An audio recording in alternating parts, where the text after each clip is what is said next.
I'm Jill Paulson-Berger, and during the invasion, I was 32 years old, and I live in the area of Margarita, which was border boundary of Americans and Panamanians. I'm Karen Rankin Blennerhassett, and I was born here in Panama, and I was 18 years old living out in Gatun. It was a pretty scary time, but I didn't feel like there was really any imminent danger with it because we had American forces that stationed themselves in tanks down at the street from my house. The time that I did feel the danger, though, was when the U.S. forces were swarming underneath our houses, going to the safe house, which is about 3 houses away from here, and they were in search of Noriega at the time, and with the looters that were leaving Cologne, passing by the house with all of their goods. We were under some house restrictions, we had to be in the house at certain hours, from 4 to 7 in the morning.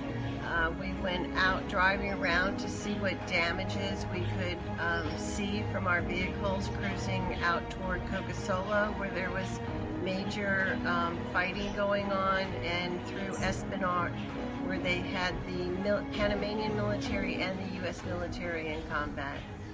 At one point, house arrest got lifted, and we were able to leave our house long enough to go onto one of the military bases and shop for food at their commissary. And as I was in there with my sister, they came over the loudspeaker and announced that there were some snipers out in the jungle right outside.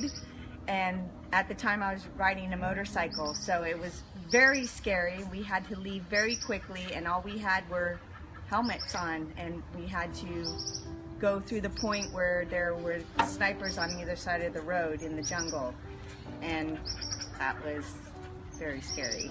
Okay, I understand why the Americans had to come in and to protect the Americans that were here in the Panama Canal and to oust Manuel Noriega, but in the overall I felt very saddened because of all of the innocent lives that had been lost during this from the unexpected.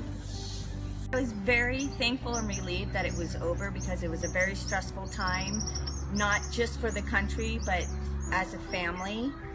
And I felt that I was happy that the U.S. came in and did what they had to do. Unfortunately, I did have friends that were hurt during the process, and if it could have gone a different way, that would have been great. But in times of stress, I think that there's no getting around people getting hurt in times like that. But I was very thankful that the U.S. did come in and do what they had to do.